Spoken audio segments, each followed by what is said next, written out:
awakening. Yan, sabihin nga po natin, awakening. Awakening. Ano po ba ibig sabihin ng awakening na yan?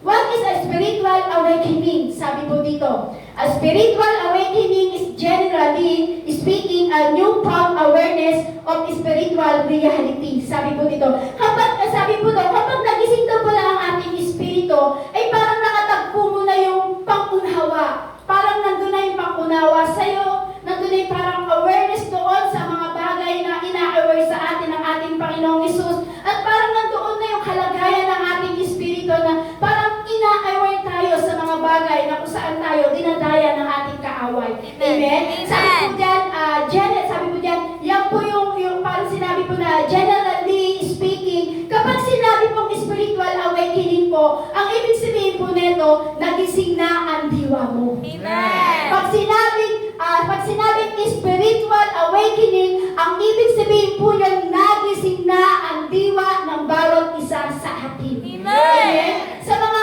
kumbaga, nagising na yung diwa natin sa mga bagay-bagay pagdating sa spiritual. Amen po? Amen. Amen? Amen. Sabi ko nga po kanina, isingit ko. Sabi ko, Lord, may bago. Nakita ko po, may bago po.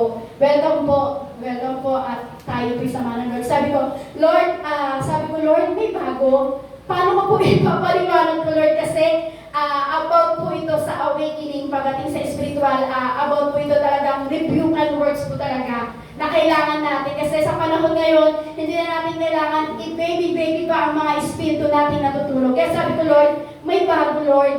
Dalangin ko, ang Diyos po ang magbigay ng pangunawa po sa inyo. Dahil bago po kayo at welcome po kayo at lagi pong bukas ang pintuan ng church po sa inyo. Amen. Hindi po aksidente na nandito po kayo sa gabing ito. Siguro po kung kahalukayin natin ang iyong buhay, siguro may nakaka-relate po kayo dito. Yan. Glory to God, samahan po tayo ng ating Panginoon. Yan, balik po tayo. Pag sinabi na pong what is a spiritual awakening, ibig sabihin, nagising na ang ating espiritu.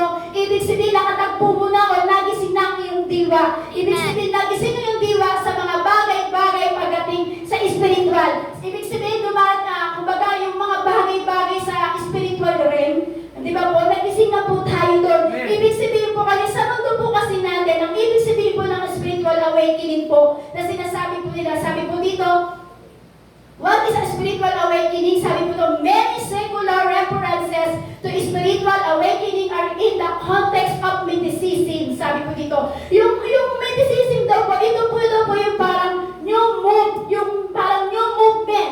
Yung sinasabi po dito, yung parang, yung bagong movement na, ito po yung mga, na parang sinasabi po, yung movement po na ginagawa ng parang katulad po ng mga nag-yoga.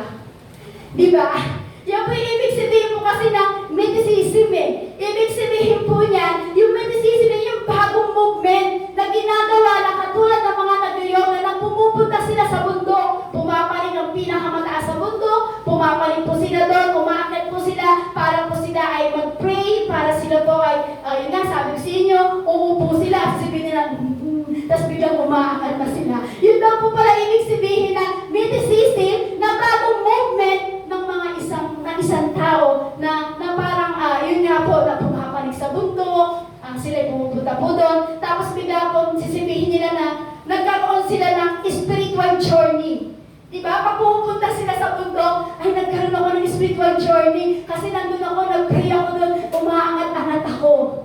Amen po. Yan daw po pala yung bagong movement po na ginagawa po sa spiritual po ng awakening po sa mundo po natin ngayon.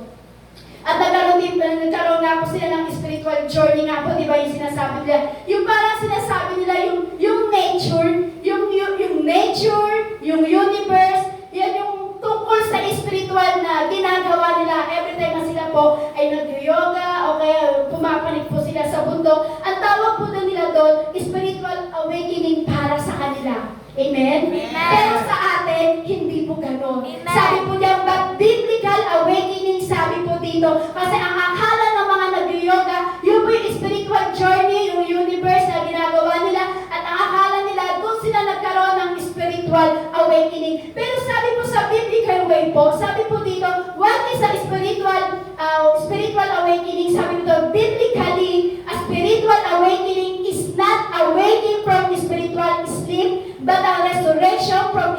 spiritual death. Amen. Kapag sinabing spiritual awakening, hindi po tayo yung parang hindi po tayo yung nagising yung iyong espiritu. Yung pag sinabing spiritual awakening, hindi lang yung parang nagising yung espiritu mo, kapatid, kundi parang nabuhay ka na sa espiritu. Pag sinabing spiritual awakening at sabi niya biblically spiritual, ibig sabihin niya pag sinabing spiritual awakening, nabuhay ka na sa espiritu. Amen?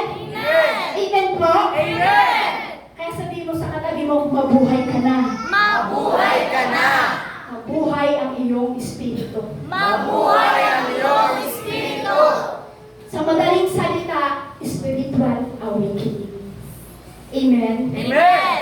Sabi mo rin sa iyong katabi, dapat yung talagang may power. Kumbaga, may power talaga. Kasi pag sinabi mo lang sa katabi mo, mabuhay ka na sa espiritu. Sa tingin niya, mabubuhay. Hindi po. Paano ko ba magsabi para mabuhay ang iyong katabi?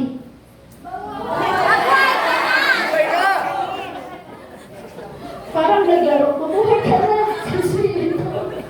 Parang uy, taya ka.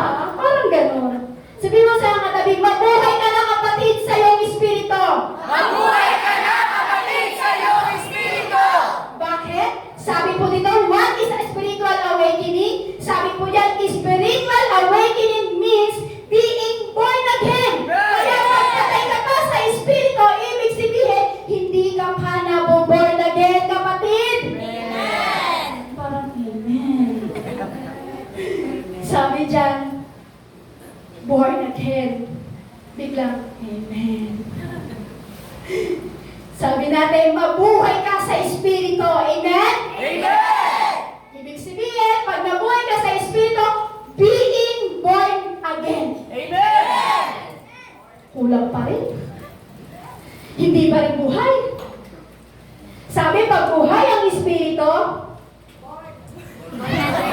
born. Born na born. Amen? Yeah. Kayo talaga, kakatawa kayo, sister. Yeah. Ibig sabihin, pag nabuhay ang espiritu mo, born again ka na. Nabuhay ka na. Maniwala ka na buhay ka. Ng alin? Ng Christmas light? O ng liwanag ni Jesus? Liwanag ni Jesus. Ang sabi niya, pag nabuhay ang iyong espiritu, ibig sabihin niyan, born again ka na, kapatid. Amen? Sabay-sabay po natin sabihin, born again na kami! Born again na kami. Again and again and again. Amen? Alam niyo po, pag sinabing born again, ang ibig sabihin po niyan, nabuksan na tayo pagdating sa ating espiritu. Nabuksan na tayo sa mga bagay-bagay pagdating sa ating espiritu. Nagising na yung ating espiritu. Kumbaga, na-awakening na ng Lord yung ating espiritu. Nabuhay na ito. Kasi ang ibig sabihin po ng born again, dapat pag ikaw ay born again, dapat talagang buhay na buhay ka. Amen. Buhay ang ating espiritu. Kasi born again.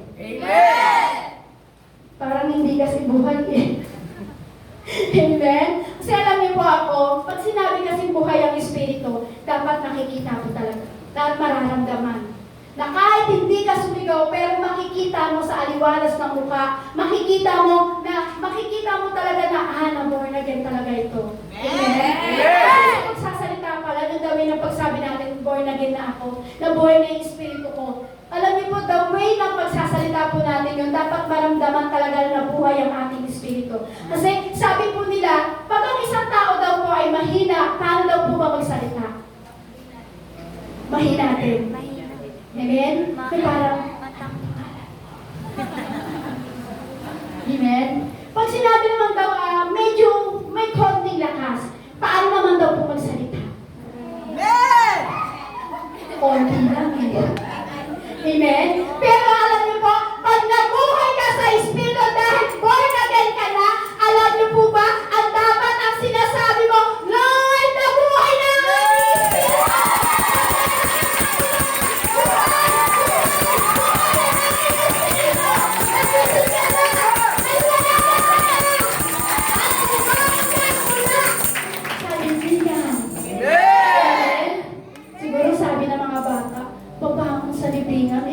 patay na yun.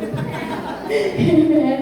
Kaya alam niyo po, sa ating espiritu, dati po tayong nalilibing na dahil namamatay ang ating espiritu. Kaya sabi ng Lord, awakening.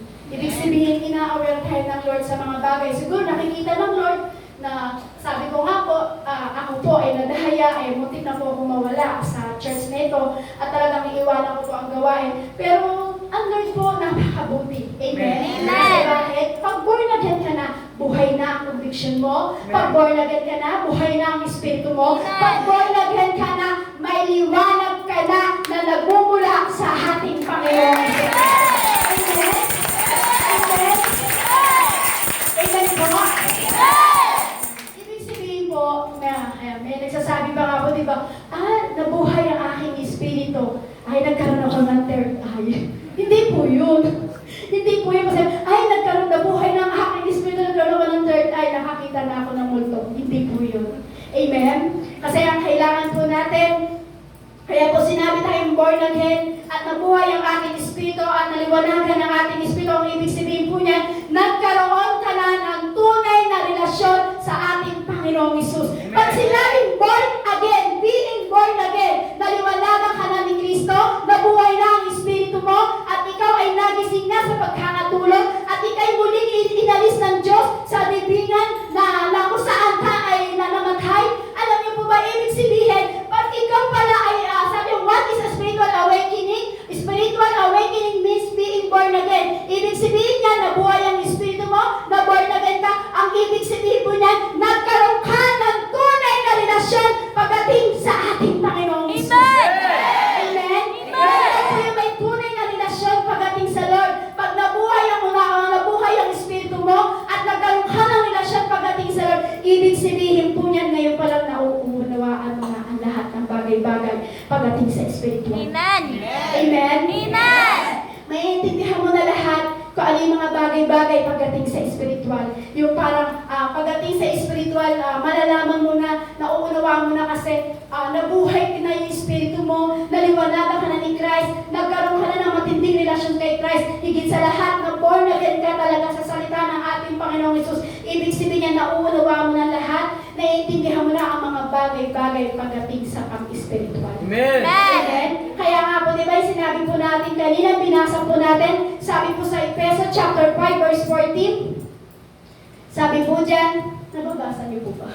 Ako lang yata malabang matahiyan. Sabi po Efeso chapter 5 verse 14, sabi po, at nalalantad ang lahat dahil sa liwanag. Ibig sabihin niya, nalalantad lahat pagdating sa liwanag. Kaya sinasabi, gumising ka, ikaw na natutulog, bumangon ka mula sa libingan at liliwanagan ka ni Kristo. Ibig sabihin po niyan, sa sinasabi po ni Apostol Pablo dito po sa Efeso na to, may tatlong bahagi po na sinasabi po dito sa si Pablo po dito po sa Efeso. May tatlong bagay siya na tinutukoy po dito sa Efeso na to na sinabi niya po dyan na gumising ka. Bahagi po dito, awakening. Sabi po sa Efeso chapter 5 verse 14, ang tinutukoy po ni Pablo po dito, yung sinasabi po niya, sabi niya po dito unang-una, awake you that sleep. Yan po yung unang-unang tinutukoy ni Pablo po dyan. Sabi niya, awake you that sleep. Kaya sabihin mo sa katabi mo, gumising ka na! Gumising ka na! Mula sa pagkakatulog! Mula sa pagkakatulog! Baka may tulog dyan. Diba? Ibig sabihin, ito po yung sinasabi, tinutukoy ni Pablo. Awake that spirit.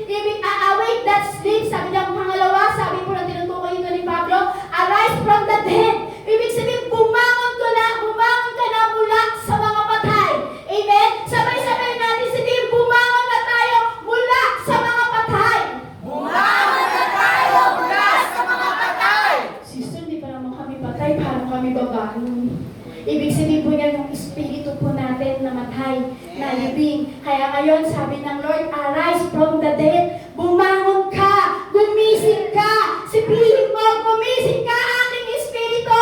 Bumangon ka, aking espiritu. Kasi sabi ng Lord, bumangon ka mula sa mga patay. Amen. Tingnan mo yung katabi kong patay. Patay sa espiritu, buhay pa yung katabi nyo. Amen? Sa espiritu, kayo naman talaga. Oh. Tapos na yung November 1. Amen?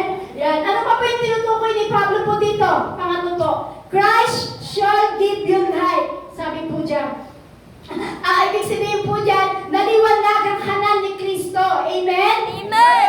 Ibig sabihin niya sa talatang ito, naliwanagan ka na ni Christ. Kasi yung una, pinababangon ka, gumising ka na sa iyong pagkatulog. Pangalawa, ang sabi po dyan, bumangon ka na mula sa mga patay.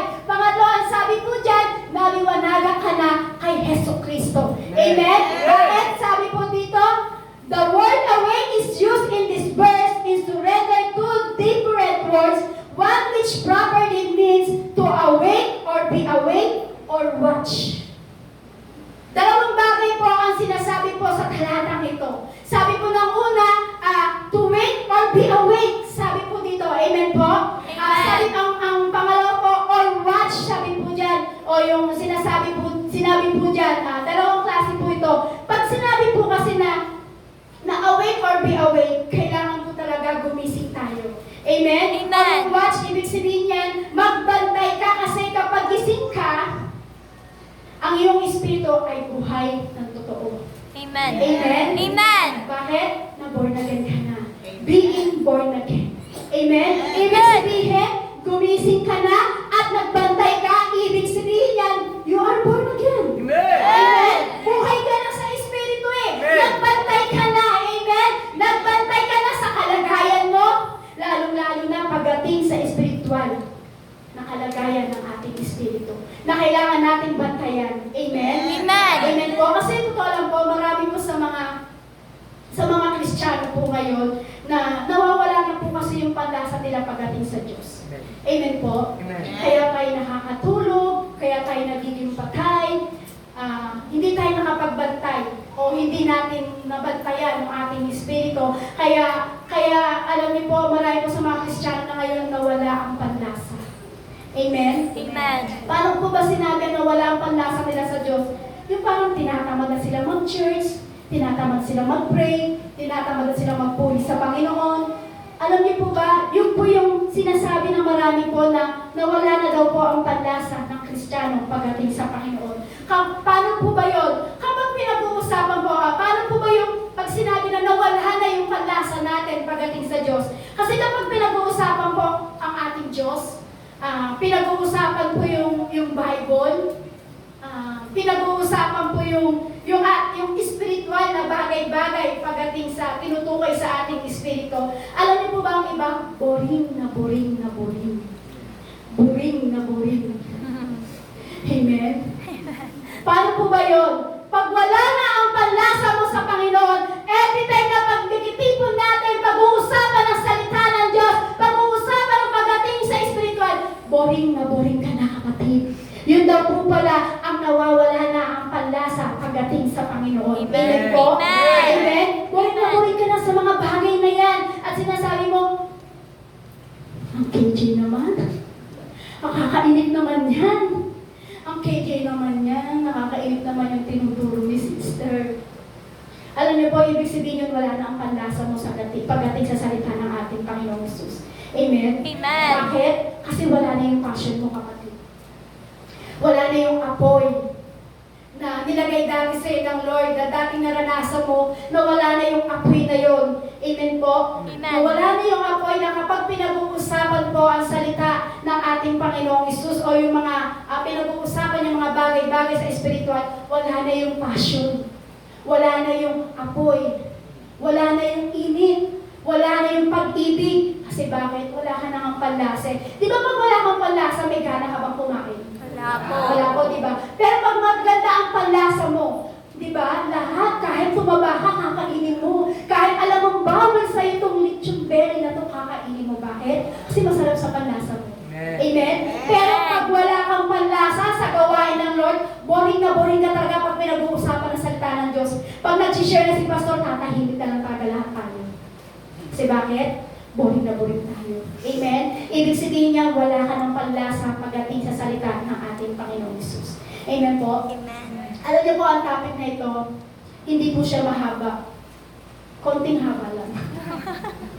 Pero hindi po siya mahaba. May lang po yung topic na ito. Kaya lang alam niyo po, ang topic na ito, gusto po kasi bigyan na yung focus gusto ko pong fokusan mamaya na itong oras na ito na lahat tayo ay lalapit sa Diyos. Amen? Amen. Lahat tayo lalapit sa Diyos, lalo-lalo na po yung mga nakatulog na espiritu. Lalong-lalo na po na nalibig na ang ating espiritu. Ang gusto ko po sa gabing ito at gusto ko, di ko po man gusto, ang Lord po ang may kagustuhan. Pukusan po natin ngayon ang ating espiritu at kailangan po natin siyang gisingin. Amen? Amen. At sabi mo sa katabi mo, gising! Gising! Gising! Gising! Baka may nag-chat ang ginigising. Yan, sabi mo, gising kapatid! Gising, kapatid! Amen? Kaya kasi alam niyo po, kailangan po yan. Kasi bakit po, sa gabing ito, nangangailangan tayo ng revival spirit. Amen! Sino po dito ang gusto ng revival spirit? Amen! Sino po dito ang may gusto na i-revive ka ng ating Panginoong Isus? Amen! Yan po sa gabi na yan ang ating pag-aaralan. Kala nyo, umpisa pa lang yun. Hindi pa yan. Kailangan natin talaga, ang fokusan po natin ngayon, i-revive tayo ng ating Panginoong Isus. Amen? Amen! Ulitin ko po, sino po dito ang gusto ng revival ng ating Panginoong Isus? Amen! Sino ang gusto ng restoration? Amen! Sino ang gusto i-restore ng Lord? Amen! Sino po dito ang gusto ay kumilos ang Panginoon sa kanyang buhay? Amen! Gusto niyo kumilos ang Diyos sa buhay niyo? Amen. Sino po dito ang gusto kumilos ang Diyos sa buhay mo? Amen.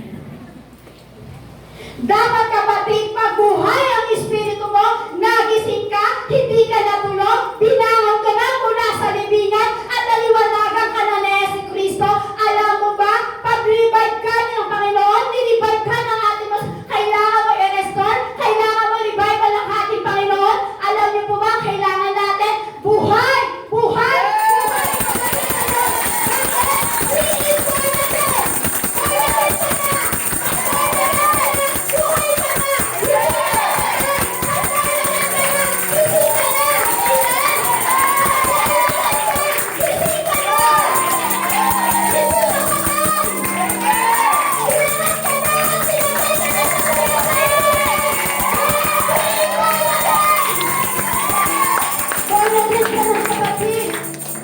Kaya alam niyo po, sa gabing ito, i-claim mo na, i-revive tayo ng Lord. I-claim mo na, i-restore ka na ng Panginoon. I-claim mo na, ibibigay ng Lord ang liwanag niya para sa iyo. Alam niyo po ba, sa gabing ito, grabe ang kilos ng kaaway. Kaya po ako dumidikdik. Born again tayo. Amen? Ginising na tayo ng Lord. Revive ka na ng Lord. Amen? Gising na ang buong diwa mo. Gising na ang pangunawa mo pagdating sa espiritual. Kaya sa gabi ito, ang kaaway, ang diablo, grabe ang ginagawa niya. Grabe ang kilos niya. Yan ang hindi natin alam. Kaya lagi ko po sinasabi sa inyo kanina ba, born again ka. Gising ka na. Alam mo mo, pag ginising natin ang ating espiritu at pinakita natin talagang nag-aalab tayo at yung apoy na yon, hindi makakakilos sa kaaway. Amen! Kaya sige po tayo makakaupo po sa presensya ng ating Lord. Sa gabing ito, tuwing tayo po magsasalita at magbibitaw po ang Panginoong Jesus sa salita rito, hindi niyo po ba alam, grabe po ang kilos ng kaaway ngayon. Kumikilos po ang kaaway ngayon. In Jesus' name. Sa pangalan ng ating Panginoong Jesus. Alam niyo po ba, grabe po talaga ang gawa ng kaaway. Grabe talaga ang kilos ng kaaway. Kung titignan niyo po na nakalipas ng COVID-19, di ba po yung pandemya? Alam niyo po yung panahon na po yun ng COVID-19 na yun, ilang taon na po yung nakalipas? 3 years? 4 years? 3 years ba? 3 years? Di ba po? Alam niyo po ba, itong COVID-19 na ito, itong pandemya na ito, kilos po ng kaaway yun. Kilos po ng kaaway yun. Alam niyo po, dapat po kasi ang mga church po kasi ng time na yun, ng during pandemya na yun, dapat totoong magising ang diwa eh. Kaya lang po, ginawa ng kaaway, yung gawa niyang COVID-19, di ba lahat parang na-paralyze? Amen. Di ba? Bawal yung ganitong gawain, di ba? Hindi tayo isang taon tayo hindi nag-service. Amen? Amen. Tapos di ba maraming natanggal sa trabaho, tapos di ba maraming nagsarang mga negosyo. Alam niyo po ba, kilos po ng kaaway yun. Amen? Bakit po?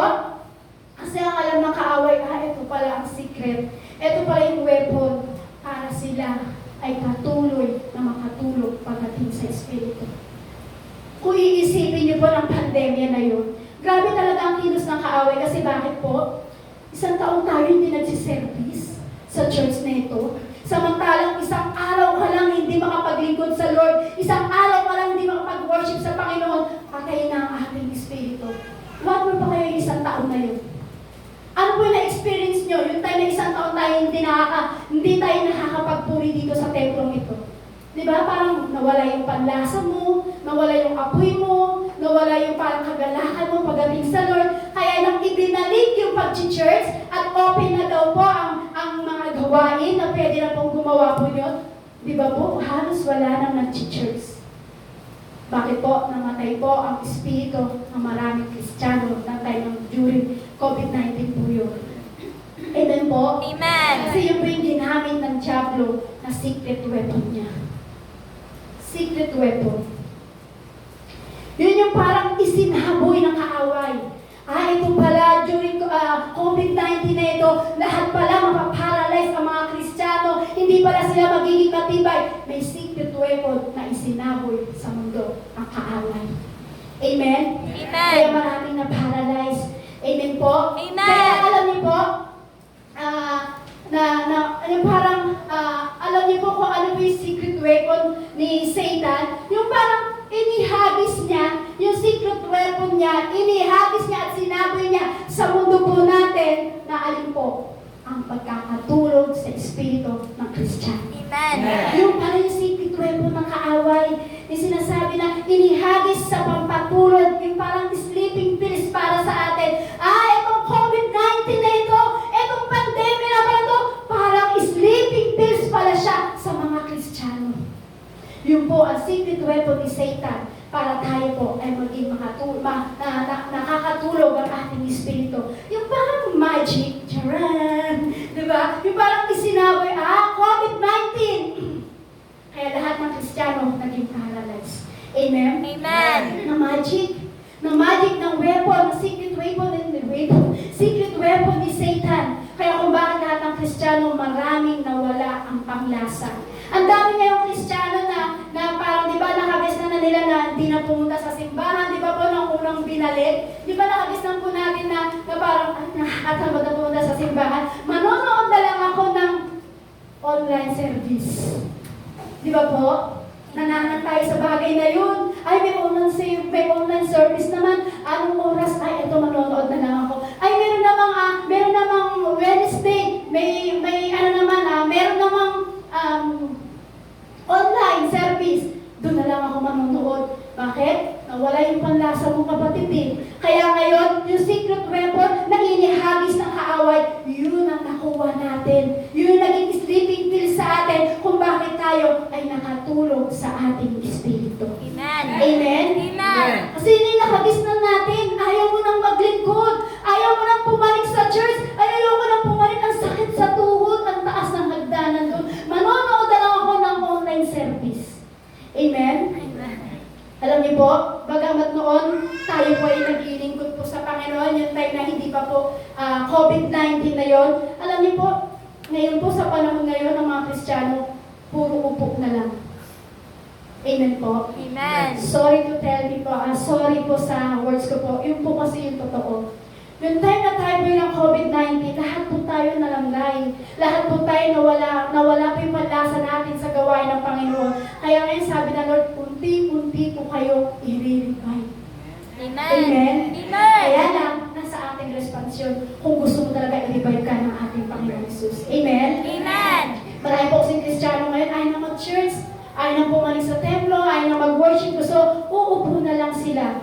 Oo nga, magaling kang kumanta. Oo nga, magaling kang tumugtog. Oo nga, magaling kang sumayaw. Oo nga, magaling kang pumalakpak. Oo nga, magaling kang mag-pray. Oo nga, magaling kang mag-worship sa Lord. Pero ang tanong, pag natapos na ang gawain at bumalik ka na sa tahanan mo, di ba parang balik ka sa dati? Parang balik yung pagkakatulog mo pagdating sa spiritual. Amen po? po? Amen. Diba? Parang bumalik ka na sa dating kalagayan mo na kung ano yung ginagawa mo during COVID-19 na yon, parang bumalik ka na sa kalagayan mo na kahit alam mo malaya na tayong pwedeng mag-worship sa Lord. Bakit po? Wala na ang panlasa. Bakit po? Dahil gumana ang secret weapon ni Satan, yung sleeping pills pagdating sa ating espiritu. Amen? Amen. Amen po? Amen. Kaya sabihin mo sa iyong katabi, sabihin mo sa kanya, panahon na para gumising tayo. Panahon na para Sige, gumising tayo. yunugin mo siya. Yanigin mo siya. Kapatid, panahon na para gumising tayo. Para wala akong nakikita. Dito muna. Sige, yunugin mo yung katabi, sabihin mo, kapatid! Panahon na para magising tayo sa espiritu.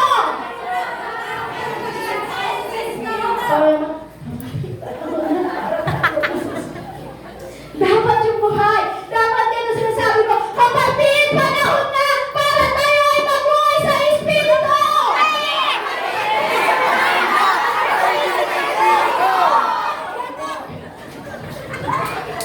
Dapat hawakan mo sa lalong balikan. Kapatid! Huwag na. Baka mamaya maalugin yung utak niya.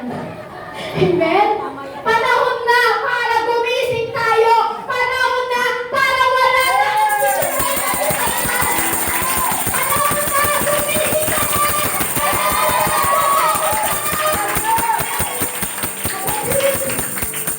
Panahon na para gumising tayo.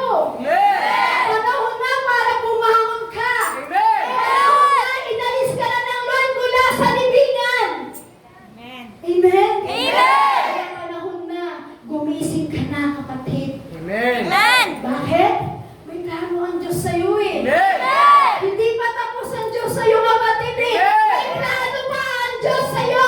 May magandang plano pa ang Diyos sa'yo. Kaya sabi naman, gumising ka. Gumising ka. Bakit? Mahal ka ng Diyos. Amen. Gusto ka ng Lord i-revive. Kaya sabi ng Lord, gumising ka na, anak. Anak, gumising ka na. Anak, bumangon ka na dyan. Anak, huwag umalis ka na sa pagkakatulog mo. Eto na ang panahon para gumising ka. Eto na ang panahon para mawala ang secret weapon ni Satan para sa buhay mo. Eto na ang panahon na gumising ka. Amen. Amen? Amen. Amen po? Amen.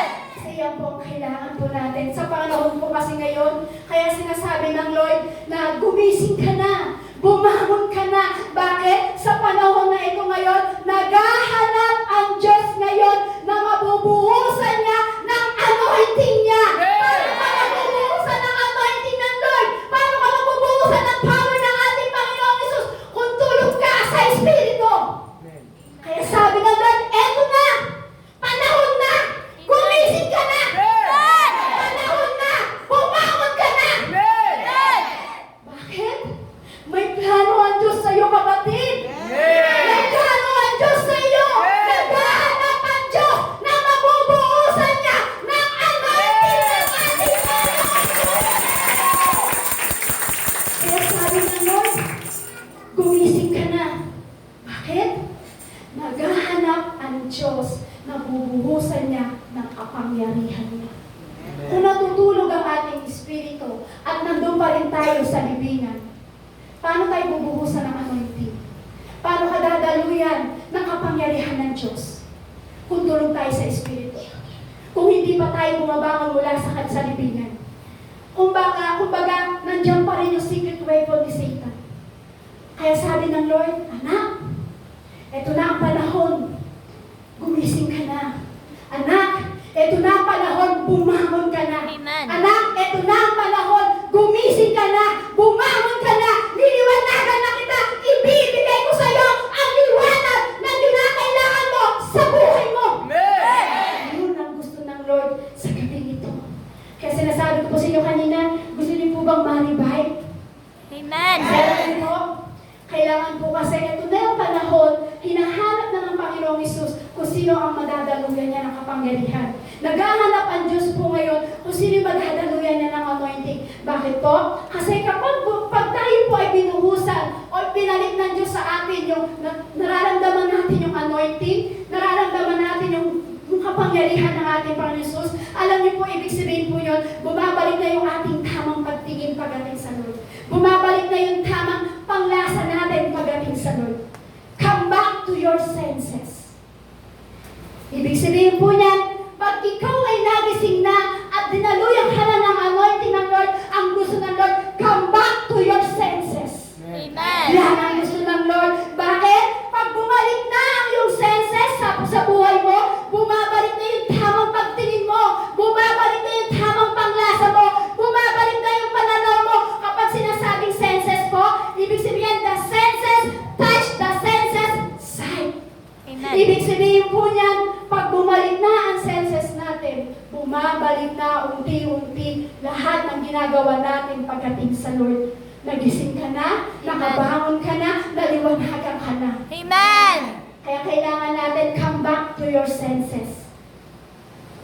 Kasi alam niyo po, muli po natin makikita ang Diyos. Kapag makikita po natin muli ang Diyos, kailangan natin talaga gising na gising tayo. Pag gising na gising tayo, kailangan po talaga natin ang Diyos. Bakit? Kasi ibabalik niya yung senses mo. Amen. Amen po? Amen. Kasi alam niyo po, bahagi na po ng nangyayari po sa panahon po natin ngayon ang end time. Bahagi na po ngayon sa panahon natin, yung nangyayari sa panahon natin, yung end time. Yung nangyayari po sa Israel, yung sinugod po ang Israel, bahagi na po ng end time po yun. Kaya alam niyo po, kailangan po natin talaga bumalik yung panlasa natin pagdating sa Panginoon. Bumalik yung ating paningin, yung ating panguunawa pagdating sa Panginoong Hesus. Kasi alam niyo po, bahagi na po yan ng end time po. Hindi na po basta-basta na lang ang nangyayari po ngayon sa panahon ngayon.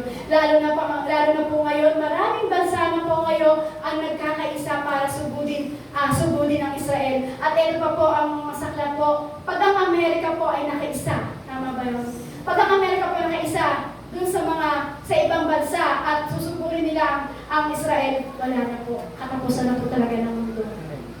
Hindi po namin pwedeng hindi banggitin niya kasi ito po talaga ang katotohanan. At least po, bago dumating yung time na yun, nandun na po tayo, aware na po tayo sa Panginoon. Amen po? Amen. Amen po? Amen. Ibig sabihin po kasi, hindi po basta-basta po yun ang nangyayari po ngayon sa panahon ngayon. Kasi, ibig sabihin niyan, ibig sabihin po niyan, paggising na ang ating espiritu, dapat tumatatak na yung mga bagay pagdating sa espiritual, pagdating sa Panginoon Jesus. Amen po. Dapat tumatatak na ngayon. Dapat alam mo na alam mo na kung ano yung bagay na pwedeng mangyari sa'yo. Alam mo na kung ano yung pwedeng makamatay sa'yo sa espiritu mo. Ginising ka na eh. Binangon ka na. Nagbantay ka na. Kaya dapat ibinalik sa'yo ng Lord ng senses mo. Kaya dapat gising ka na sa mga bagay na nangyayari po dito sa mundo ito. Alam niyo po ba, ang COVID-19, introduction pa lang naman po ng kaaway yun. Introduction pa lang po yun, wala pa sa conclusion. Kaya pinangyayari po sa Israel, medyo nag-go-up point na. Pero alam niyo po ang pandemya, introduction pa lang po ng kaaway para alam niyo po, para makita niyo kung anong tunay na mangyayari sa mga Kristiyano. Kaya pala ang pandemya na isinabi ng kaaway kasi bakit po? Para i-deceive tayo sa mga bagay na ginagawa natin pagdating sa Lord. Di ba maraming natakot? Amen. Yung during pandemya, maraming natakot. Ay naku, hindi na kami makakabili ng pagkain. Ay naku, wala na yung negosyo ko, sarado na. Maraming natakot, di ba? Amen. Alam niyo po ba? Introduction lang naman ng kaaway yun eh. Amen. Wala pa tayo sa conclusion. Marami pang pwedeng mangyari. Amen? Amen. Kasi bakit po? Yung introduction ng kaaway na yun, pwede niya tayong i-deceive sa pamamagitan ng mga bagay na ginagawa niya. Unang-unang, hindi ka na mag-church. Unang-unang, tamad ka na mag-church. Unang-unang, tamad ka na magpuri sa Lord. Unang-unang, tamad ka na mag-pray sa Panginoon. Na-deceive na tayo ng ating kaaway. Amen. Amen? Amen. Kasi bakit? Maraming natakot. Maraming hindi na naglingkod sa ating Panginoong Hesus. Amen? Amen. Introduction lang po yun ng Lord. Kaya ngayon, dapat come back to your senses. Sabihin mo sa iyong katabi, come back to your senses. Come back to your senses. Magkaroon tayo ng muling panlasa pagdating sa Panginoon. Magkaroon tayo muli ng panlasa pagdating sa spiritual. Magkaroon tayo muli ng bagay-bagay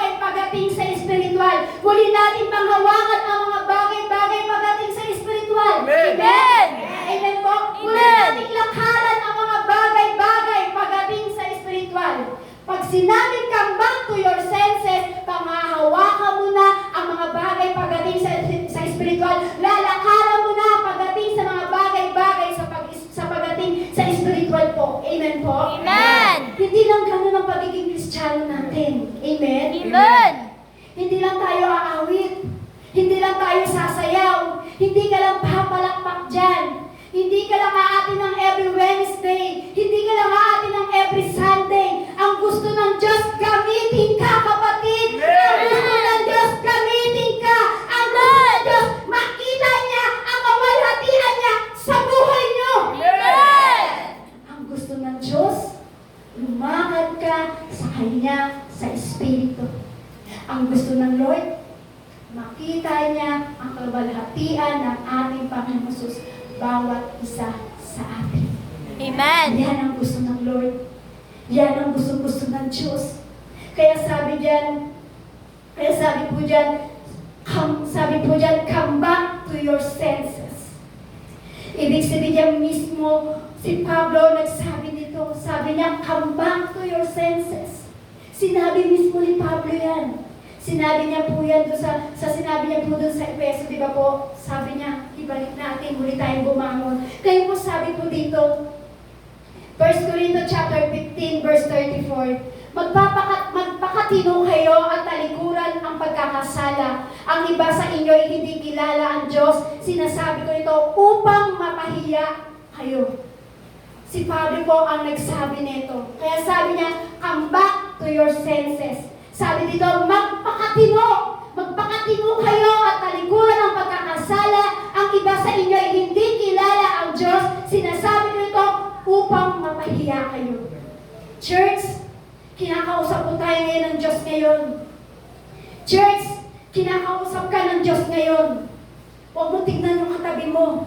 Huwag mo tignan yung nasa paligid mo. Huwag mong tignan yung nasa gilid mo. Huwag mong tignan yung sa harapan mo. Ang tignan mo, ang nasa taas na Diyos na kinakausap ka ngayong oras na ito. Amen. Amen? Amen. Church, kinakausap ka ng Lord. Huwag mong tignan kung sino nasa harapan mo. Huwag mong tignan kung sino nasa gilid mo. Huwag mong tignan kung sino nasa likuran mo. Ang gusto ng Lord, tignan mo ang Diyos na kumakausap sa iyo sa gabi nito. Amen. Lahat po tayo kinakausap ng Diyos. Amen? Amen. Sino po ba dito ang hindi kinakausap ng Diyos? Kala ko may magtataas eh. Yan, lahat po tayo kinakausap po ng Diyos. Amen? Kasi bakit po? Maraming Kristiyano ngayon nagpapatuloy kasi sa pagkakasala. Totoo po ba? Amen. Amen? Amen. Sa panahon po kasi natin ngayon, dahil nga, sabi ko nga po, iba na ang nangyayari ngayon at end time na po ang darating po sa atin. Malapit nang bumalik si Jesus Christ, yung second coming. Alam niyo po ba, marami po ngayon sa panahon ngayon, kahit Kristiyano na, nagpapatuloy pa rin sa pagkakasala. Yung kumbaga parang niyakap mo pa yung kasalanan, born again ka na, Kristiyano ka na, pero niyakap mo pa rin yung kasalanan. Yung parang niyakap mo pa rin yung kahinaan mo, parang niyakap mo pa rin yung pagiging patay mo sa Espiritu. Alam niyo po ang lahat po niyan, nagkakasala po tayo. Alam niyo po kung anong dahilan ng tao? Pag sinasabi nila, pag sinabi po nagkasala sila, alam niyo po minsan, ang dahilan po ng tao, sinasabi po nila na, tao naman din ako eh. Nagkakasala naman din ako. Amen? Amen. Totoo po ba yun? Kristiyano ka na born again ka na, pero nagpapatuloy ka pa rin sa pagkakasala. At sinasabi pag ikaw itinuwid at nirebuke sa salita na yon, at sinasabi mo, tao naman ako eh. Nagkakamali naman din ako. Take note. Ang kasalanan. Una, oo, nadaya. Pero pangalawa, sinasadya na yun. Ang tanong, born again po ba tayo ng gano'n? Hindi po. Hindi po, di ba? Hindi. Bakit po? Kasi nakalimutan mo na si Yesu Cristo sa buhay mo. Yung parang higit pa sa'yo yung laman. Kumbaga, higit pa sa'yo yung kadiliman. Kumbaga, higit pa sa'yo yung kadiliman ng mundo. Magagawa mo lahat ng bagay na ito. Kasi bakit? Patay ang espiritu mo eh. Magagawa mo lahat ng kasalanan. Bakit? Kasi wala ka ng panlasa sa Lord eh. Nagagawa mo magpapatuloy sa kasalanan. Bakit? Kasi nakalimutan mo na si Jesucristo sa puso mo. Kaya lahat ng kasalanan na itatapon at isasabi ni Satan sa buhay mo, niyayakap mo lang kapatid, niyayakap mo ang kasalanan. Bakit? Nawala si Kristo sa puso. Kaya dapat bilang born again, dapat buhay na buhay tayo pagdating sa Lord. Amen po. Amen. Alam niyo po, magagawa natin lahat ng bagay dahil kay Jesucristo. Magagawa mong tanggalin ang kasalanan. Matatanggal mo yan. Bakit? Kasi si Kristo ay nasa puso mo na. Inuuhan ka na ni Kristo. Bakit? Being born again. Born again ka na. Naliwanagan ka na. Gumising ka na. Bumangon ka na. Kaya lahat ng kasalanan na isasabi ng nakaaway sa atin, magagawa mo ng labanan dahil sa pangalan ng ating Panginoong Jesucristo. Amen? Kaya mo nang pagtagumpayan. Kaya na natin pagtagumpayan ang kasalanan. Kaya mo nang pagtagumpayan ang kasalanan. Nagising ka na. Bumangon ka na. Kaya mo nang tagumpayan ang kasalanan. Amen? Sa totoo lang po, ibinigay naman po sa atin ng Diyos ang kanyang kapangyarihan. Yung dating nakilala mo ang Diyos, alam na alam ka, gising na gising ka sa Espiritu, ibinigay na ng Diyos sa atin yung kapangyarihan niya. Kaya lang nga po, dahil doon sa pandadaya ng kaaway, yung sleeping pills na ibigay ng kaaway, kung bakit nakalimutan natin ang Diyos. Pero to alam po, nasa atin yung kapangyarihan ng Diyos eh. Kaya mo nang baklasin o kaya mo nang hadlangan anumang gawa ng kaaway sa'yo. Kaya na natin itong pagtagumpayan. Amen? Amen. Bumalik na yung senses mo eh. Amen. Bumalik na yung panlasa mo. Amen. Lumalakad ka na sa Espiritu. Wala kay Jesus Cristo. Ang mapapagpapayan mo na ang kasalanan. Amen? Kaya natin pagtagumpayan ng kapatid. Uulitin ko po, good news. Sasabihin mo sa katabi mo, good news kapatid. Good news, kapatid! Sabihin mo, good news kapatid. Good news, kapatid! Lakasan mo. Kung gusto mong isigaw sa kanya, isigaw mo. Sabihin mo, kaya mo na pagtagumpayan ang kasalanan.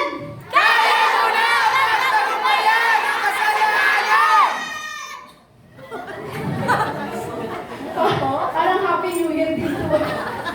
Amen? Amen? Guys, diba? Dati ng pandemya, nadaya tayo.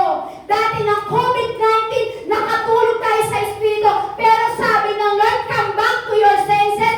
Good news! Kaya mo nang pagtagumpayan ang kasalanan na patuloy na ibinibigay ng Diablo sa buhay mo. Amen! Amen? Amen. Amen? Amen. Marami po kasi ngayon, sa panahon po ngayon,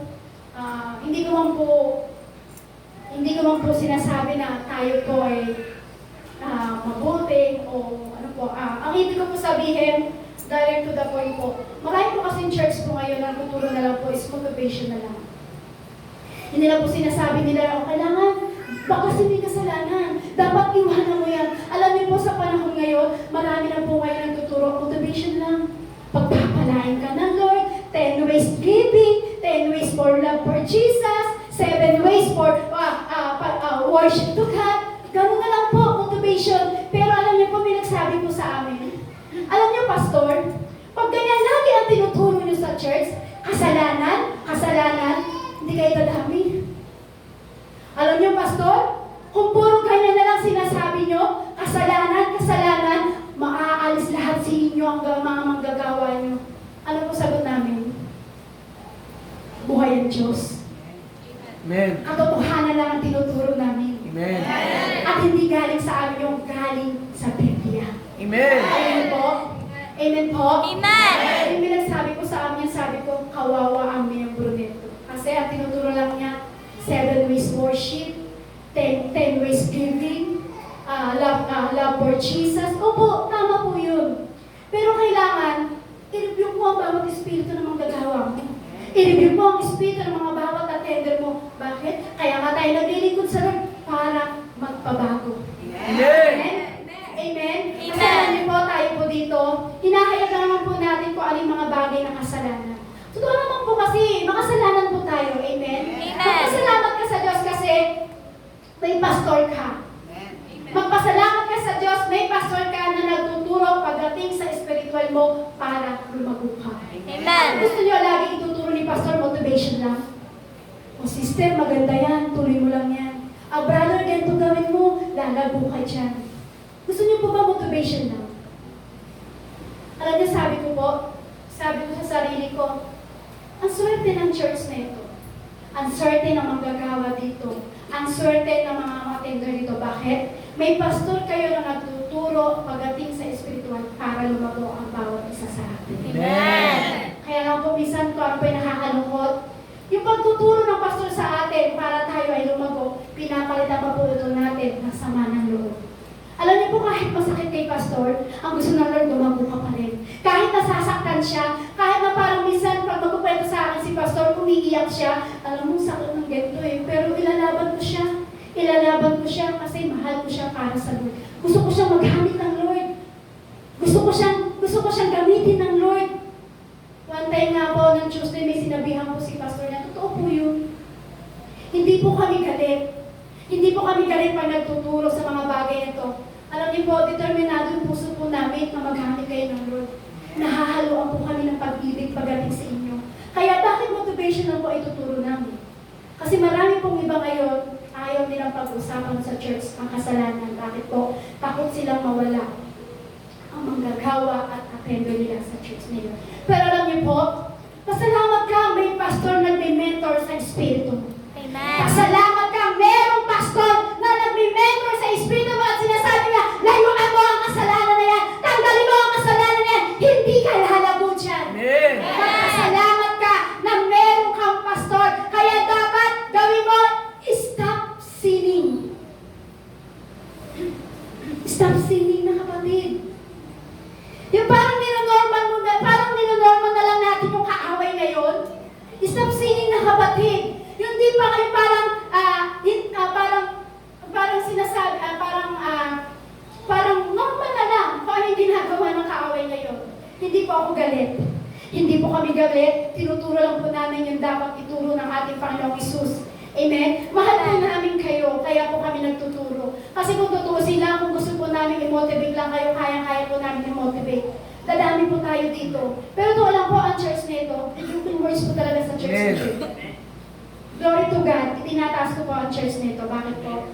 Tinutuwid tayo ng ating Panginoong Isus. Amen. Amen. Amen po. Amen. Kaya namin kayo, kaya po namin sinasabi ang katotohanan. Amen po. Amen. Pero alam po, walang halong biro po talaga. Stop sinning po. Stop sinning po tayo. Kasi bakit po? Hindi tayo dyan mabubuhay. Hindi tayo dyan na parang hindi tayo naglalaro-laro lang. Amen po? Amen. Kasi minsan may naglalaro-laro pa sa kasalanan. Alam niyo po, minsan po ganito po, minsan naglalaro-laro pa tayo sa kasalanan, minsan yung cellphone, nakakagawa ng kasalanan sa atin yan eh. Amen? Amen. Yung mag-scroll ko lang, ay, ang sexy naman ito. Kasalanan. Amen? Yung parang, ay, di ba, may napapanood ka, alam mo ng kasalanan, pero naglalaro-laro ka pa rin kapatid. Amen? Amen. Kung alam mo ang cellphone nakakagawa ng kasalanan, itigil mo yan. Itigil mo yan kapatid. Pag alam mo, ang cellphone ang nakagagawa sa'yo ng kasalanan, naglalaro ka sa kasalanan, itigil mo yan kapatid. Amen. Stop sinning. Di ba nang walang cellphone? Stop sinning. Amen? Di ba nang walang cellphone? Stop sinning ka dapat. Dapat hindi na tayo naglalaro sa kasalanan. Bakit? Depende yan kasi sa response mo eh. Our response to sin determines our future. Kung paano ka nag-response sa kasalanan, kumbaga, may isip mo ba, ay nag-response ka sa kasalanan, may isip mo ba, nabibless ka ba?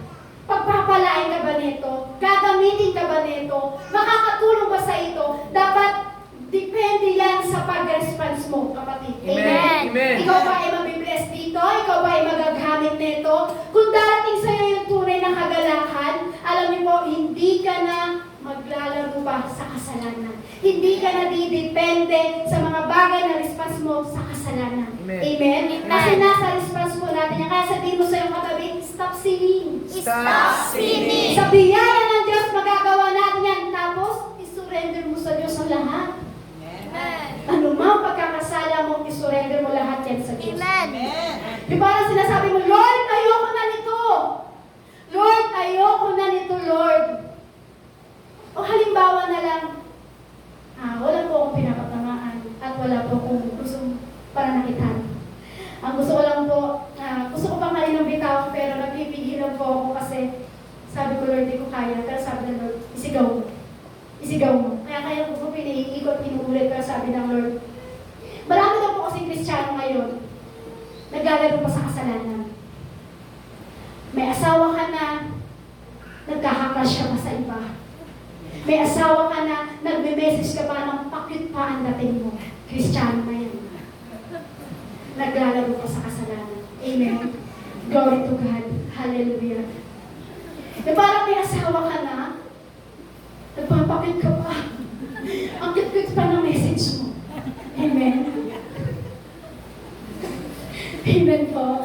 Yan. Alam niyo po, sinasabi ko po ito, with love, hindi para i-condemn kayo. With love po ito kung bakit ko po sinasabi ito. Kasi totoo naman po yun eh. Bilang Kristiyano, may asawa ka na, huwag ka na magkakrush sa iba.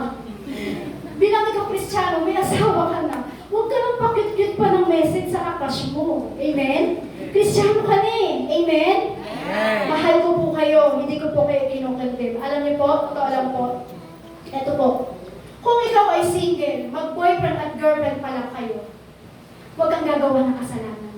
Ano po ibig sabihin ko? Huwag kang gagawa ng ginagawa lang ng mag-asawa. Amen. May kasalanan yung kapatid. Amen. Kung single ka, mag-boyfriend, girlfriend ka lang, huwag kang gagawa ng kasalanan. Huwag kang maglaro-laro sa kasalanan. Amen? Amen. Huwag mong gagawin ang ginagawa ng may asawa. Amen? Amen. Sorry po sa aking words, pero yan po ang katotohanan. Alam niyo po, mismo sa puso ko po, talagang iniiwas ko po ito, pero sabi ng Lord, sigaw mo.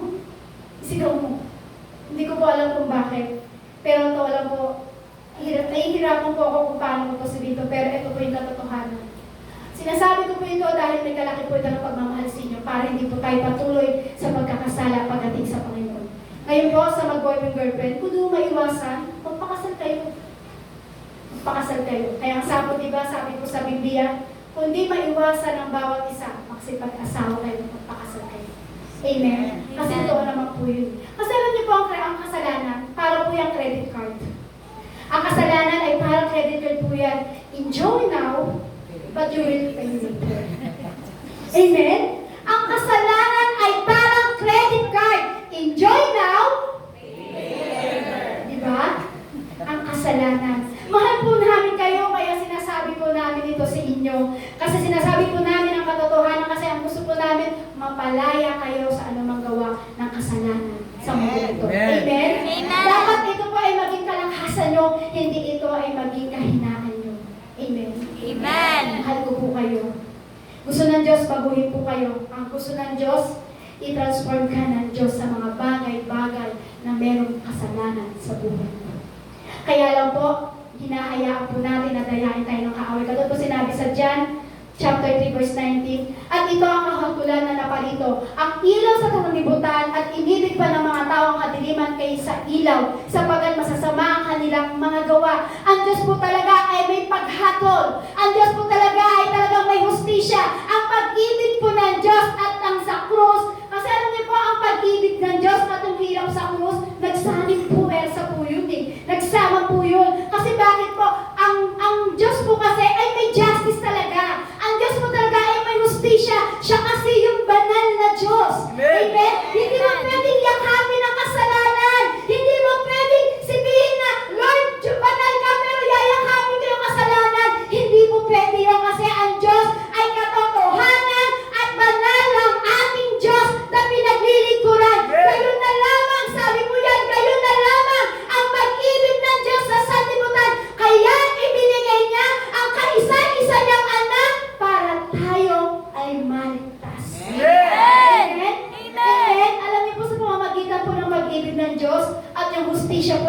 ating Panginoong Hesus. Alam niyo po, yung pag-ibig ng Diyos at justisya ng Diyos sa galit po ng ating Panginoong Hesus, yung kasalanan,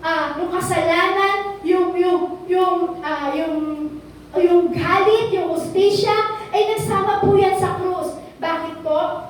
Kasi gusto po ng Lord po, tayo po ay mabago. Nagsama po yan kasi ang katotohanan gusto ng Lord ma-revive ka, kapatid. Amen. Amen? Amen. Kaya ibinigay niya ang kaisa-isang anak niya kahit maghirap sa krus. Gusto ng Lord yung galit, yung justisya, yung kasalanan, yung sakripisyo, yung pag-ibig, nagkaisa ngayon sa krus. Kung bakit ikaw ay may buhay na walang hanggan ngayon. Amen. Kung bakit ikaw may buhay na buhay pagdating sa Panginoon. Amen. Sabi po sa 1 Thessalonica chapter 5 verse 5 to 6, kayong lahat ay kabilang sa panig ng liwanag, sa panig ng araw, hindi sa panig ng gabi o ng dilim. Kaya nga kailangan tayo manatiling gising, laging handa at malinaw ang isip at di tulad ng iba. Sabi po dito, kayo ay anak ng liwanag. Amen? Sabi po yan, i-declare mo sa sarili mo, ako ay anak ng liwanag. Ako ay anak ng liwanag. I-declare mo sa sarili mo, declaration niya, kapatid. Amen. Ako ay anak ng Diyos. Ako ay anak ng liwanag. Ikaw ay anak ng Diyos. Ikaw ay anak ng liwanag. Amen? Hindi ka anak ng kadiliman. Amen. Amen? Hindi ka anak ng kadiliman. Anak ka ng liwanag. Kung kayo ay anak ng liwanag, mga kabataan, kung kayo ay anak ng liwanag, huwag niyo nang gayahin yung mga TikTok. Amen. Amen? Mga kabataan, kung kayo talaga ay anak ng liwanag, huwag niyo nang gagayahin yung mga nagtitiktok, ang iikli ng damit, ang iikli, ang sisexy ng mga pananamit, nagtitiktok at ginaganyan-ganyan pa. Kapatid, mga kabataan, huwag mo nang gayahin. Anak ka na ng liwanag eh. Hindi ka na anak ng kadiliman. Anak ka na ng liwanag. Huwag ka nang gagayahin yung mga TikTok. Amen? Ang iikli ng damit, di ba? Yung mga nagtitiktok, yung pala, wow! Ang galing na sumayaw, pero hindi naman pagsayaw tinitignan, kundi maiikling suot. Kasalanan. 1 Thessalonica chapter 5. Di ba sabi po doon, yung Thessalonica, sabi po diyan, kayo'y anak ng liwanag. Hindi tayo anak ng kadiliman. Bakit po? Awake from spiritually comatose. Kasi pag anak ka ng dilim, comatose ang spiritually mo, kapatid. Alam niyo po kapag sinabing comatose, ibig sabihin po niyan, buhay pero parang patay na. Tama po ba? Alam niyo po yung maraming Kristiyano po, yung parang comatose na nga po sila, pero buhay sila, nakakakilos sila, pero hindi makadilat ang kanilang mga mata. Amen? Amen. Kristiyano ka na. Nakakakilos ka, pero alam niyo po, kahit tusok-tusukin ng karayo, hindi ka na makadilat. Comatose ang ating espiritu. Amen? Amen. Kumbaga ka, tusukin ka na ng mga karayo, wala nang react ng katawan mo kasi bakit? Comatose na. Parang tayo ngayon. Awake from spiritual comatose. Maraming comatose na sa atin ngayon sa espiritu. Sinasabi na ng Lord, magpatawad ka, awaken ang spirit. Sinasabi na Lord, buhayin mo na ang espiritu mo, bumangon ka na. Pero kahit anong idikdik sa'yo ng words, comatose pa rin ang ating espiritu. Amen? Amen. Bakit? Kasi wala na tayong panlasa sa mga bagay-bagay. Pagdating sa spiritual, ganyan po ang mga Kristiyano po ngayon. Buhay na, pero totoo, patay na po pala. Sabi po sa Roma, chapter 13, verse 11, yamang alam natin ang panahon ngayon na ang takdang oras na dapat na tayo gumising mula sa pagkakatulog sapagkat ang ating kaligtasan ay higit nang malapit kaysa noong tayo ay sumasampalataya. Ito na ang oras para magbalik loob ka na pagdating sa Panginoon. Ito na yung oras para magbalik loob ka na sa Panginoon kasi malapit na ang rapture. Amen. Efeso chapter 5 verse 8 to 9. Ito ay sapagkat dati kayong mga nasa kadiliman, ngunit ngayon ay kaliwanagan na sa Panginoon.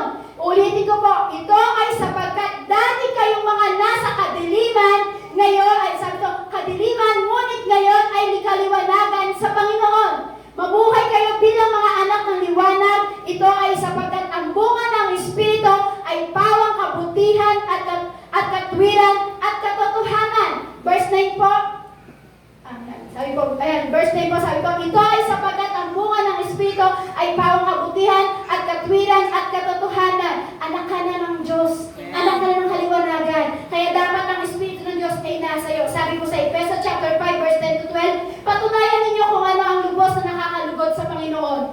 Patunayan daw natin, mga born again, mga Kristiyano, sabi po diyan, patunayan ninyo kung ano ang lubos na nakalulubot sa Panginoon.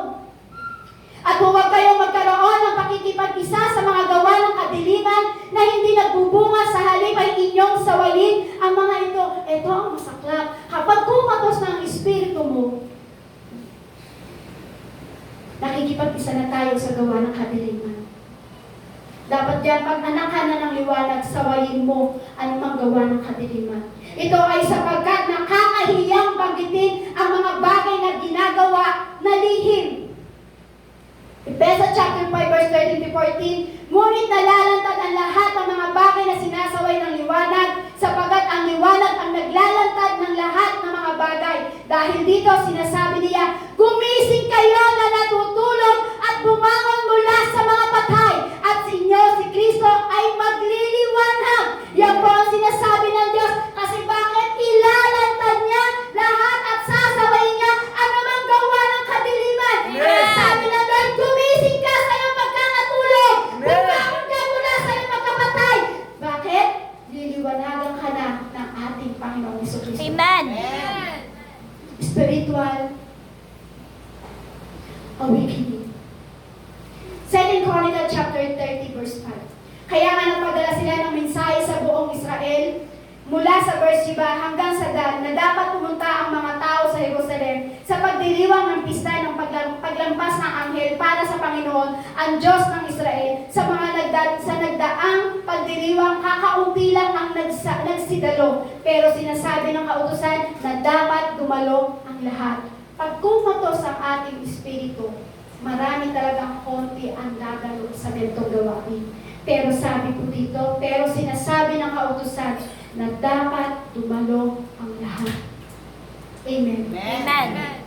2 Chronicles chapter 30 verse 6, sa utos ng hari pumunta nga ang mga mensahero sa buong Israel at Huda. Dala ang mga sulat mula sa hari at sa kanyang mga opisyal. Ito ang nakasulat, mga mamamayan ng Israel, ngayong nakaligtas kayo sa kamay ng mga hari ng Assyria, panahon na para magbalik loob kayo sa Panginoon, ang Diyos ng inyong mga pinuno na sina Abraham, Isaac,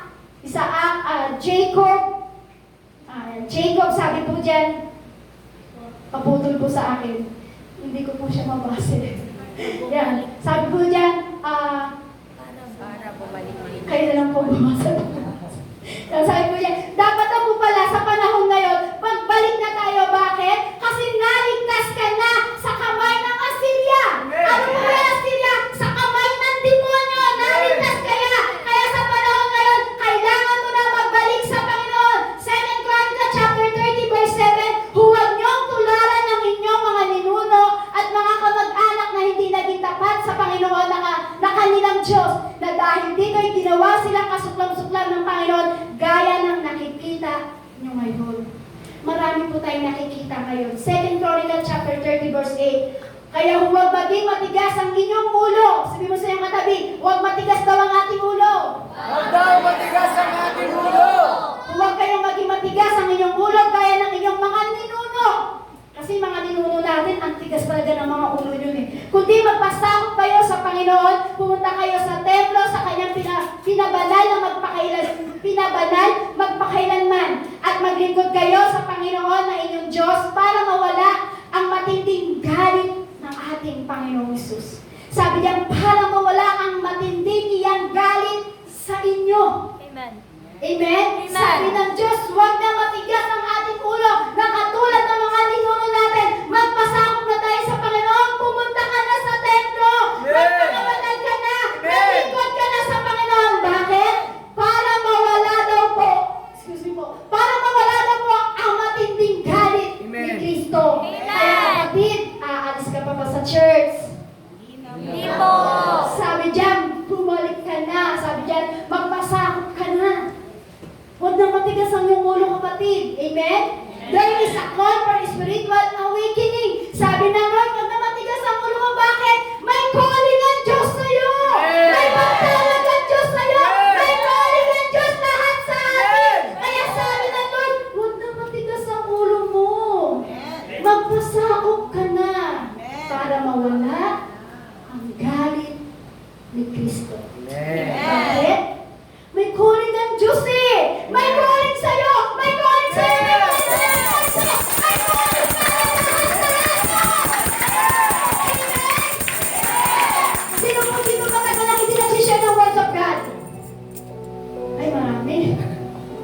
Sino po dito na matagal na yung panawagan niya hindi niya na nagagawa?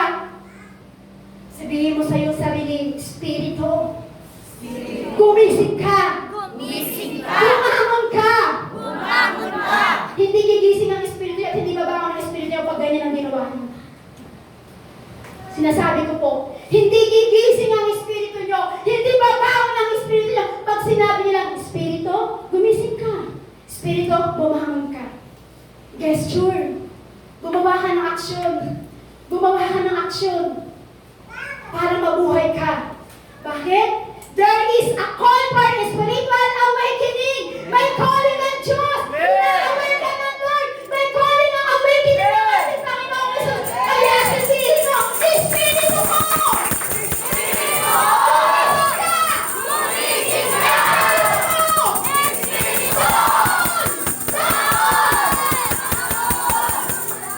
Kailangan ganun. Pag gusto mo mabuhay ang Espiritu mo, gusto mo bumangon ang Espiritu mo mula sa pagiging patay, sabi mo, Espiritu ko, gising! Gising! Espiritu ko, bangon! Bangon! Wala ka ang calling ng Diyos. May calling lahat sa atin ng Lord. Alam niyo po, pag ginawa po natin yung ginising natin yung Espiritu natin, bumangon tayo mula sa pagkapatay, mula sa libingan, ibabalik ng Diyos, ibabalik ng Panginoon ang kagalakan mo sa pagsasama sa Panginoon ng Diyos. Kaya gising na ang Espiritu mo. Ibangon ang Espiritu mo. Pag nagbalik mo ka sa Diyos, ibabalik ng Diyos yung panglasa mo para sa Kanya. Ibabalik ng Diyos ang kagalakan mo sa paglilingkod sa Kanya. Ibabalik ng Diyos sa'yo lahat ng ninakaw ng kaaway. Ibabangon ka ni Kristo. Kaya sugod, kapatid. Amen. Sugod! Laban! Gising! Bangon! Amen? Kaya sabi ng kapatid sa conversion ng Nescafe, para saan? Bakit ka gumigising? Ang tanong, bilang Kristiyano, para saan? Bakit ka gumigising? Para saan? Bakit kailangan mo ibangon ang Espiritu mo? Para saan yung kapatid? Para ibalik ng Diyos ang kagalakan mo sa pagpupuri sa Kanya. 2 Chronicles chapter 29 verse 24. Sa unang buwan ng unang taon ng paghahari, ito kwento po ito. Paghahari niya, pinabuksan niya muli ang mga pintuan ng templo ng Panginoon at pinaayos ito. Ipinatawag niya ang mga pari, ang mga alibita at pinatipon sa loob ng bakuran sa bandang silangan ng templo. Ano po ibig sabihin po yun? Ano po ibig sabihin? Sabi po dito, sa unang buwan ng unang taon, maghahari siya. Sabi po dito, buksan mo muli ang mga pintuan ng templo ng Panginoon at ipaayos mo at pinaayos ito. Ipinatawag niya ang mga pari at ang mga libita at pinatipon sa loob ng bakuran sa bandang silangan ng templo. Ano po dito? Tayo po ang templo ng Diyos. Tama po? Amen. Tayo po ang church, tayo po ang templo ng Diyos. Ano po ibig sabihin po na ito? Buksan mo muli ang puso mo sa Panginoon.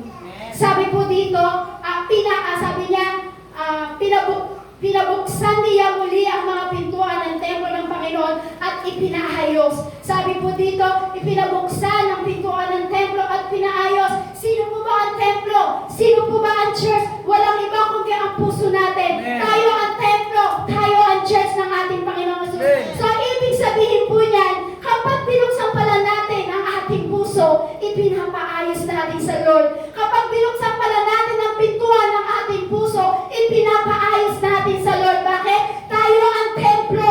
Amen? Kaya sabihin mo sa katabi mo, buksan mo na muli Buksan mo na muli ang pintuan ng puso mo. ang pintuan ng puso mo. Alam niyo po, sa panahon, sa Panginoon po kasi, kung bakit kailangan natin pabuksan ang ating pintuan ng ating puso, baka nagsasara na yung kapatid.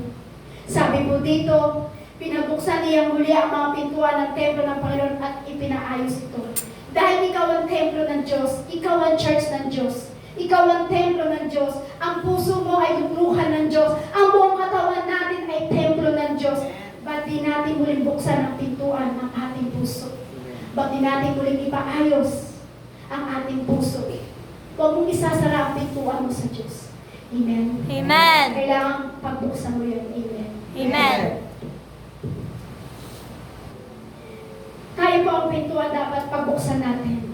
Huwag natin isasara. Sabi po sa 2 Chronicle chapter 29 verse 5. Sinabi niya sa kanila, pakinggan niyo ako kayong mga Levita. Linisin ninyo ang inyong mga sarili ngayon at linisin din ninyo ang templo ng Panginoon. Ang Diyos ang inyong mga ninuno, kunin ninyo sa templo ang lahat ng bagay na itinuturing marumi. Ano po ibig sabihin po dito? Ibig sabihin po dito, tayo po ang templo ng Diyos. Sabi diyan, linisin at tanggalin mo lahat ng marumi na sinasabi sa templo. Ano po ba yun? Awakening happened when God's people clean out the junk from their lives. Amen po. Tanggalin mo lahat yung junk. Tanggalin mo lahat yung dumi. Tanggalin mo yun. Tanggalin mo yung kabatid. Bakit? Pag tinanggal mo ang mga bagay, lahat ng kalat sa puso mo, kapag tinanggal mo lahat ng basura sa puso mo, tinanggal mo lahat yung junk na yun, makikita mo, i-revive ka ng ating Panginoong Isus. Alisin mo na lahat ng junk. Alisin mo na lahat ng dumi. Alisin mo na lahat ng basura. Tanggalin mo na. Ipalinis mo na. At ito, pinalinis mo na. Tinanggal mo lahat yung dumi. Tinanggal mo lahat yung junk. Mararanasan mo ang revival.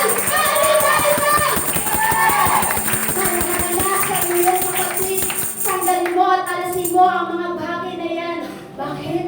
Ang Diyos ang bahala dyan sa puso mo. Amen. Pag binuksan mo ito, aalisin niya lahat ng sama ng loob. Aalisin niya lahat ng galit. Alam niyo po yung mga basura na yan, puro galit, puro sama ng loob, puro kasalanan. Iba't ibang kasalanan, iba't ibang dumi ng ating puso. Pero pag tinanggal natin yan at binuksan natin ang puso natin muli sa Lord, mararanasan mo ang revival ng ating Panginoong Jesus. Amen. Tanggalin mo na yung kahalayan.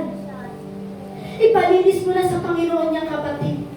2 Chronicle chapter 20 verse 20 to 21.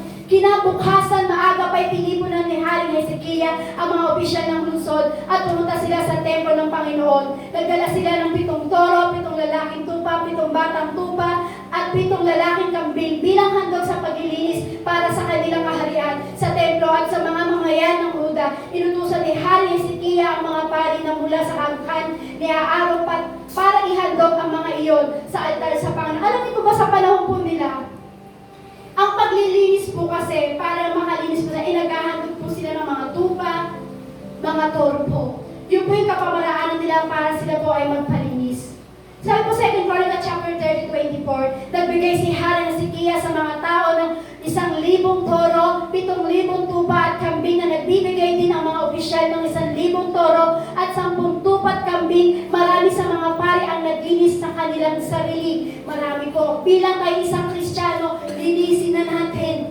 Bilang ikaw being born again, palinis mo na lahat, tanggalin mo na lahat ng dumi. Bakit? Kasi awakening happens when God's people give extravagantly. Pag pinatanggal mo na, pinalinis mo na lang, meron ka ng extravagantly. Amen? Amen. Kapag binigyan mo yung buong buo lahat pagdating sa Lord, itodo mo na yan, kapatid. Itodo mo na, ibigay mo na yan. Bakit? Magkakaroon ka ng extravagantly. Amen? Amen? Kaya ipalinis mo ng kapatid, ibigay mo ng buo. Magpatawad ka na ng buong buo. Huwag lang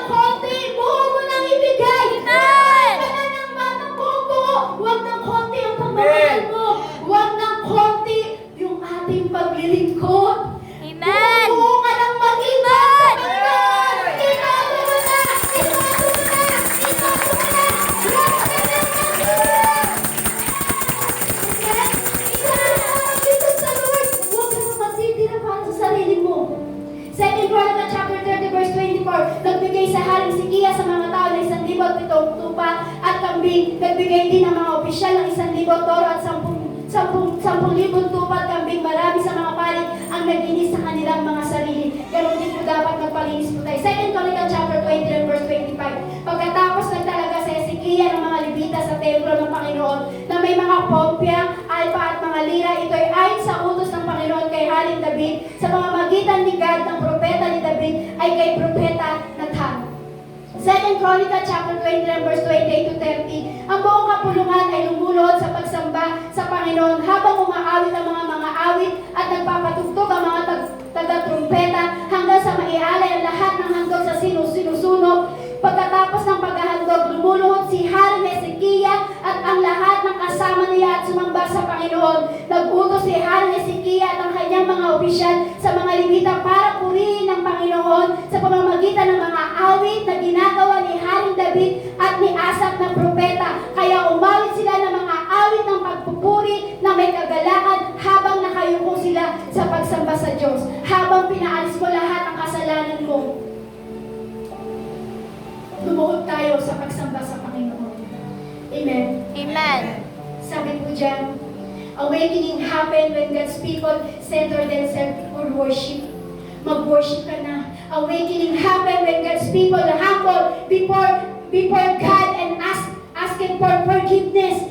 Magpatawad ka na. Mag-humble ka na sa Lord. 2 Chronicles chapter 30 verse 19. Nagnanais na tumulog sa inyo ang Diyos na kanyang minuto kahit na hindi po siya malinis ayon sa mga tuntunin sa templo. Nagnanais, kaya sabi po sa Pahayag chapter 3 verse 2 to 3, gumising kayo at pasiglahin ang natitira ninyong pananampalataya para hindi tuluyang mamatay dahil nakikita ko na ang mga gawa nyo ay hindi ganap sa paningin ng aking Diyos. Pahayag chapter 3 verse 2 to 3, kaya alalahanin nyo ang mga aral na tinanggap ninyo, sundin ninyo ang mga iyon at pagsisihan ng inyong mga kasalanan. Kung hindi kayo'y gigising, darating ako sa oras na hindi ninyo inaasahan, tulad ng isang magnanakaw na hindi ninyo alam kung kailan darating. Ano po ibig sabihin dito? Sabi dyan, tayo po ay magpalinis na, magpuri na sa Panginoon. Bakit po? Awakening. Amen. Amen po. Amen. Palinis na tayo sa Lord. Ibigay mo na ng todo. Maglingkod ka na pagdating sa Lord. Inaanyayahan mo po kayo tumayo sa ating Panginoon Jesus. Kung gusto mo ma-invite ng Lord, gusto mo maranasan na mabuhay muli ang iyong espiritu, kung gusto mo muli na ibangon ka ng Lord sa pagiging patay mo sa espiritu, magpuri ka sa Lord. Hindi mo sa Lord yung revival. Hindi mo sa Lord yung gising ng espiritu mo. Hindi mo sa Lord ibangon ka muli at tanggalin ka sa libingan. Awakening na kapatid. Kung maglilingkod ka, ibigay mo na ng buong buo. Kung magpapalinis ka sa Lord, ipalinis mo na lahat. Ipatanggal mo na lahat. Kung nagagawa ka pa ng kasalanan, ihindi mo na yan kapatid. Maglingkod ka na sa Diyos. Magpalinis ka sa Diyos. Ibibigay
kang ibangon. Mag-worship ka ng todo sa Lord. Ibigay mo na ng todo. Itodo mo na. Ito ang oras, ito ang panahon para magbalik ka ng loob sa Panginoon. Ito yung oras, ito yung panahon para magpalinis ka sa Lord. Ito yung oras, ito yung panahon para gumising ka na, para bumangon ka na. Huwag ka lang magtitira sa sarili mo. Itodo mo na. Magbalik ka na sa Panginoon. Worship to God! Worship to God! Matutuwa mo ang Bible Spirit! Sabi mo sa sarili na, ang lahat ng tumama, lumuhod, naghambol. Naghambol ka sa Diyos. Lumuhod sila. Nagsulit ka sa Diyos.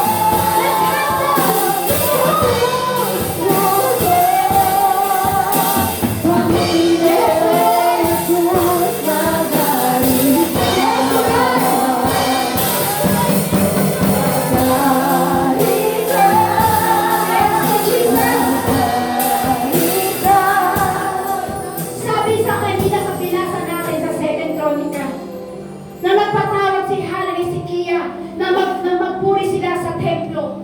Ano po ginawa nila? Lahat nagsama-sama sila lumuhod sa pagsamba sa Diyos.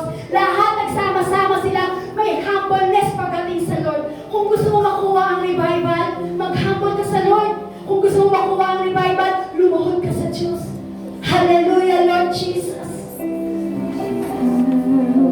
We worship you, Lord God.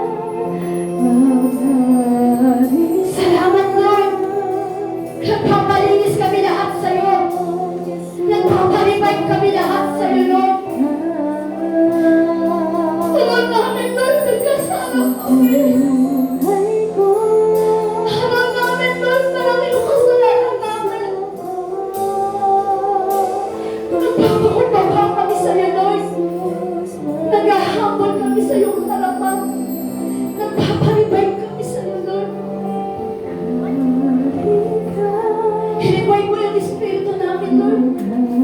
Gisingin mo ang aming espiritu. Ibangon mo kami muli.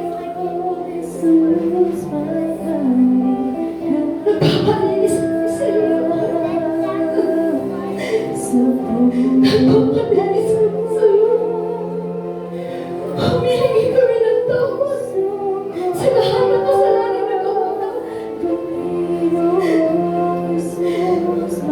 Humihingi kami ng revival mo. Hinabal mo yung aming espiritu. Hinabal mo yung aming espiritu, Lord. Hibahan mo kami, Lord. Hibahan mo kami. Hinabal mo, Lord, ang bawat isa sa amin. Hinabal mo yung church na to, Lord.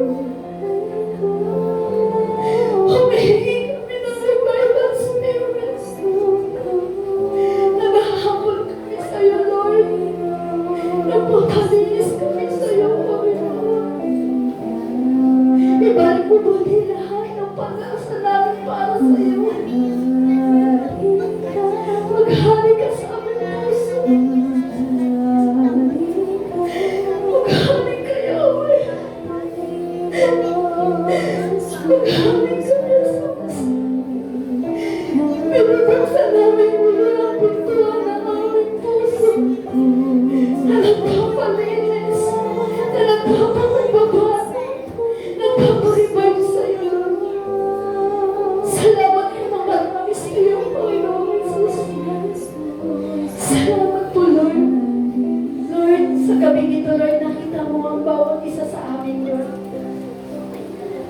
Nakita mo, Lord, kung paano lumuhod sa iyo yung mga anak mo, Panginoon. Nakita mo, Lord, kung paano sila maghapon sa harapan mo, Lord. Dalangin namin sa gabing ito, Lord. I-revive mo ang aming espiritu. I-revive mo kami, Lord. Ibangon mo ang aming espiritu, Lord. Gisingin mo ang aming espiritu, Lord. Ibalik mo lahat ng panlasa namin sa gawain mo, Lord. Ibalik mo, Lord, ang aming kalooban para sa iyo, Panginoon. I-revive mo ang bawat isa. I-revive mo kami lahat. I-revive mo ang church na ito. Ikaw ang aming Diyos na hinihingian namin ang tulong, Lord. Sapagkat, Lord, you are Jesus Christ, our present help. Present help ng aming buhay. Mahihingian namin ng tulong sa aming buhay. You are Jesus Christ, our present help. Our present help. Our present help. Ikaw ang mahihingian ng tulong. Tulong namin sa para sa'yo. Our present help ng aming buhay. Salamat po, Lord, ng marami sa'yo sa gabing ito. At alam ko po, Lord, at kiniklaim ko po, Lord, tagumpay na kami, Lord.